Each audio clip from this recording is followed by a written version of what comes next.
Çətindir sensiz olmağım, boş-boşuna xəyal qurmağım. Məni öldürür hər sabah yoxluğunla uyanmağım. Gecələr tənha qalan, dərd kədərdən qocalan, qəm dünyasında olan o mənəm, o mənəm. Sən düşünüb darıxan, yenə yollarına çıxan, sənə həsrətlə baxan o mənəm, o mənəm.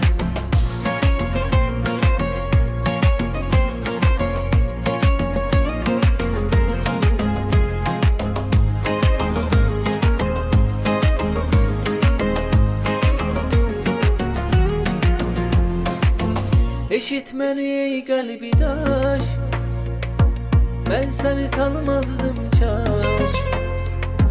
Qəlbimə zərbələr vurur, qoymusan gözlərimdə yaş.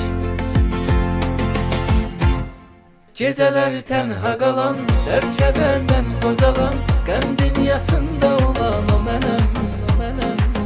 Sən düşünüb darıxan, yenə yollarına çıxan, sənə həsrətlə baxan o mənəm, o mənəm.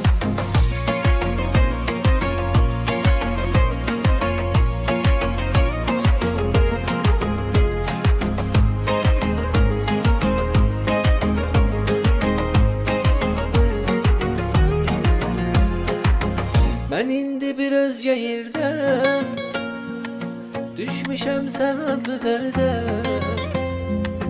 Sən olmadan söylə gülüm, necə yaşayım bu şəhərdə.